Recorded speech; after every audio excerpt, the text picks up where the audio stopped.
Okay, two things in the gaming world I wanted to talk about this week. The first one is good news. I feel like in the gaming industry world, it's just like bad news, everything's shutting down, everything sucks, every game is bad, but a studio has been saved. Yes, Krafton has acquired Tango Gameworks and the Hi-Fi Rush IP. You might remember that Xbox closed down a bunch of studios, facing issues, cutting costs, and Tango Gameworks was one of the surprising ones because although they've only made a few games at this point, starting with the Evil Within games, people really, really liked Hi-Fi Rush, myself included. It was even more significant because at the time it was like one of the few Xbox games that released at that period that also just had like tons of accolades and like, you know, good response from audiences and critics. So it felt very weird for them to shut it down, but that's business and it was absolutely shitty. But thankfully, South Korean publisher Krafton has announced that they are working with ZeniMax and Xbox and stuff like that to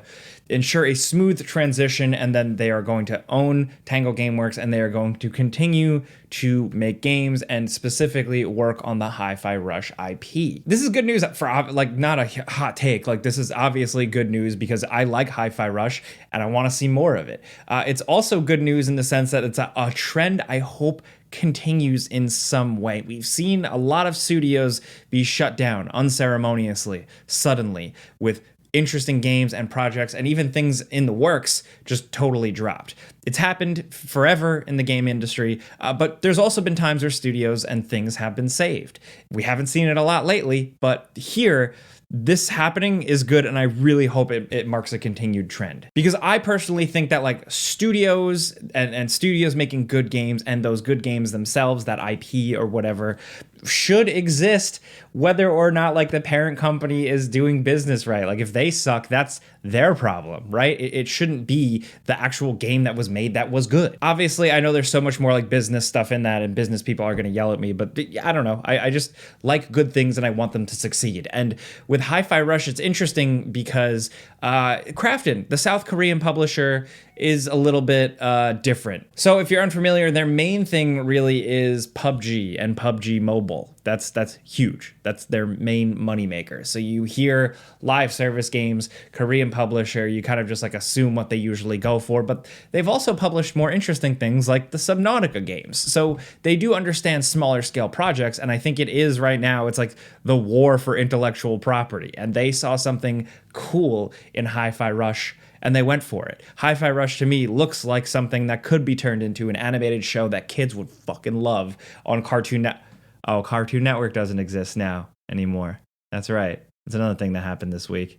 Anyway, I think they're seeing like that, yeah, the first game did well and people really liked it, but I think they're looking towards the future of making it a bigger franchise, a bigger thing for them. It makes sense. It's the move, I guess. My bigger question was like, I was like, whoa, okay, like I'm not sure about this. So I immediately ran to the internet to make sure that John Johannes was still involved. I wasn't sure if like maybe he took severance and he was gone and didn't get rehired or something, but no. So he was the creative director and specifically the director on Hi-Fi Rush. That to me was an important key of this thing. Like, I didn't want like a reformed Tango Gameworks with only half the employees, going under a new publisher and kind of shuffling out things that maybe didn't feel the same. But it seems like a lot of the team is still on board, with John Johannes actually posting on social media, this is how it continues. We're back, baby. So that's good, because for me, the direction behind that game was a big part of, I think, why it was so cool and so fun and entertaining. So for him to be back on board and, continuing on, that's a win. I do think this is a warning, though. I always think this is important to point out because I've seen this happen a lot, especially when like Microsoft and Xbox went on a studio acquiring spree. The corporations aren't always going to save you. The corporations aren't always going to bring back your beloved famed IP. I saw that so much when Xbox bought this studio and people were like, oh my God, maybe they're going to bring back X game. Maybe they're going to finally revive this old thing. Phil Spencer wore a t-shirt referencing an old game on stage, right? Like, that's not always going to happen. The reality is like they probably like to ride on the excitement that they get from stuff like that. So even with Krafton, it seems like right now that they have saved Tango Gameworks and Hi-Fi Rush, but that's not always going to happen. As much as I think, as I said earlier, I want it to happen more and more, the likelihood is that it's only going to happen here and there. And even then, it still needs to be watched, you know? I mean, with this, the question is like, is Krafton gonna really let Tango Gameworks still cook, do their thing? Just do more Hi-Fi Rush, do more whatever. Or are there going to be new restrictions in place? Are they going to want to make them do different things?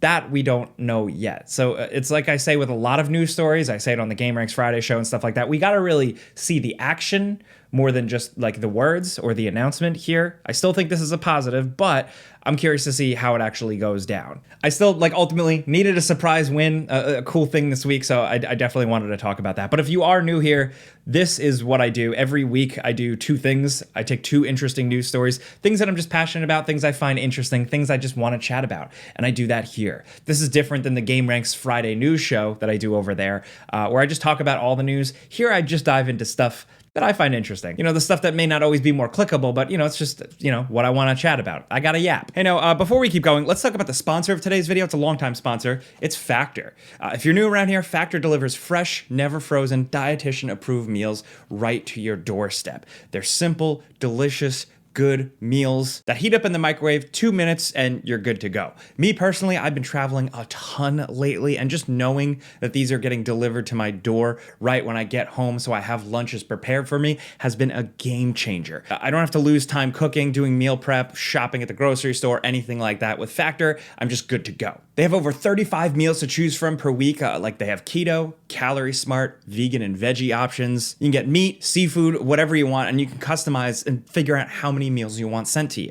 Aside from a ton of fun options, they also offer juices and smoothies. So if you're really on the go, these are clutch. For me, it's been a go-to lunch when I'm traveling or I'm overworked. It's perfect. So if you do want to check this out and get eaten, all you got to do is head to factor75.com or click the link in the description down below. And when you're there, use code ONJAKE50 for 50% off your first Factor box, plus 20% off your next month of orders. Once again, that's factor75.com. Use code ONJAKE50 for 50% off that first Factor box, plus 20% off your next month of orders.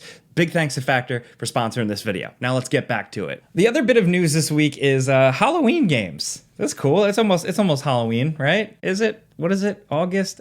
Soon enough. But I like Halloween, the original John Carpenter movie, and some of the other ones. And I like this new announcement that kind of came out of left field. This is an announcement from Boss Team Games. It says, Michael Myers is back in 2 new video games based on John Carpenter's 1978 classic Halloween. Boss Team Games, in association with Compass International Pictures and Further Front, are excited to announce a partnership for the development of 2 video games based on the horror classic. Both will be developed in conjunction with the producers of the Halloween franchise, allowing players to relive moments from the film and play as classic characters from one of the most iconic and important horror films of all time. Details are still tightly wrapped, but one of the games, still early in development, utilizes Unreal Engine 5 and will also have the master of horror himself, John Carpenter, intimately involved. Carpenter notes, as a huge gamer myself, I'm thrilled to help bring Michael Myers to life again in this game, and my hope is to scare you silly. So, just an announcement with not much to it, there is still a lot to unpack there. A lot of questions, so let's just jump in. The first thing is Boss Team Games. Their association really, their name is mostly from Evil Dead, the game, which they helped make, but it's worth pointing out that that was also Saber Interactive behind a lot of that. I think some people kind of missed that thread. Here, it's just Boss Team Games, and we don't know who else they're working with yet to make these games. And the big question is, what are these games? So, interestingly enough, Boss Team Games also announced this whole thing called Retro Realms. It looks like it's going to be a series, and we're getting 2 games in October, and they're like retro side-scrolling beat-em-up games. One based all around Halloween, where you play as Michael Myers, and the other one based around Ash versus Evil Dead. So older Ash running, jumping, gunning. These look cute. They look fun. I like these types of games. They could be an absolute blast. You're going to be able to, like, if you own both of them, you're going to be able to swap the characters around between games. That's interesting. But it does seem like Retro Realms is also going to be an overarching thing where I presume, and I've heard from the grapevine, they are going to be using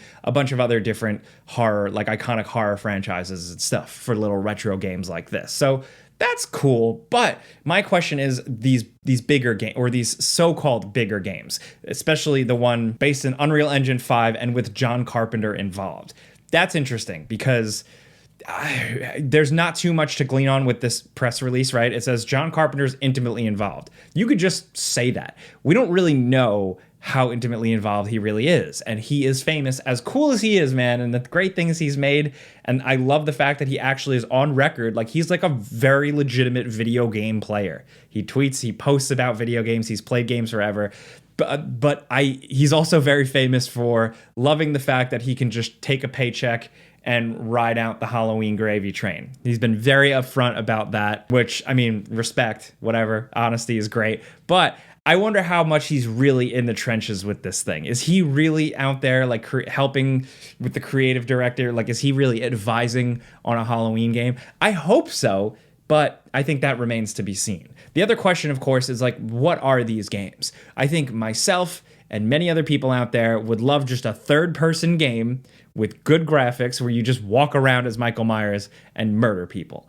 Unfortunately, I don't think video game companies see profit in that. Maybe I'm being cynical, but like, that is a very simple game, and I don't think we're going to get like a Naughty Dog Uncharted level production third-person game where you're running around as Michael. I want that straight up, but I don't know. I don't know what they're going to do here. There's a lot they could do. They could do something like a supermassive game style thing, like an Until Dawn, Dark Pictures anthology, The Quarry, that type of like playable adventure game. That could have been a thing. I actually heard murmurs of that years ago. Don't quote me on that. But the other thing is that with Boss Team Games and like with their connection to the Evil Dead the game, the asymmetrical multiplayer one that I actually kind of liked, they could be doing something like that. They could be doing a game where you run around as Michael and all the survivors have to like do a little thing to try and survive and not get killed by him.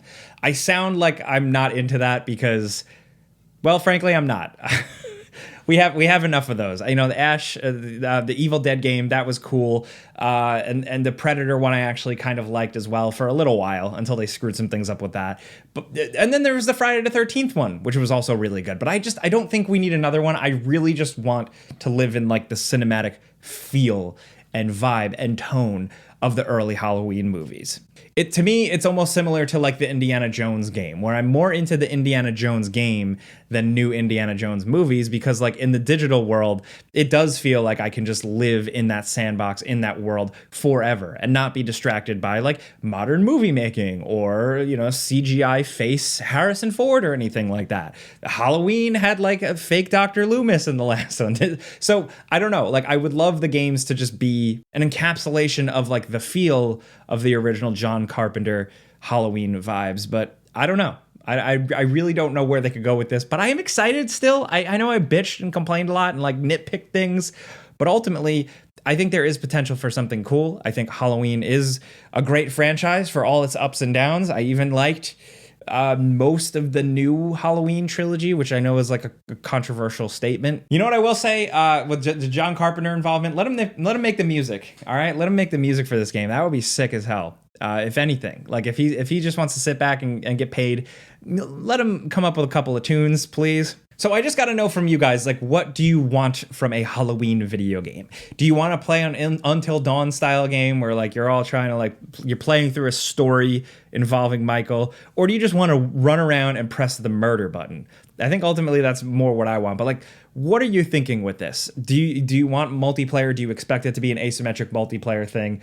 Let me know. And then on the flip side too, with Tango Gameworks coming back, I would love to know if there's some studio or like a canceled game or something like that you would love to see revived, maybe bought up by another corporation and brought back to life. You know, let me know if you got one of those. I'd love to hear it. But other than that, I'm going to be at Gamescom next week. That's my little bonus section I have for you right now. I'm going to Gamescom next week, and I'm going to be doing the Friends Per Second podcast that I do live on stage with some friends and some games, and it should be a good time. So the details here are on screen for you. So it's going to be Thursday, August 22nd at Gamescom in Germany, 4 p.m. It's going to be in Hall 11.3, the social stage. We're going to be doing like an hour and a half, 2 hour show. It should be a good time. So come on down if you want. Say hi. I'm hoping I play some cool games and check out some cool things at Gamescom. It's my first Gamescom. It's like the biggest game convention in the world. I'm very terrified and scared, but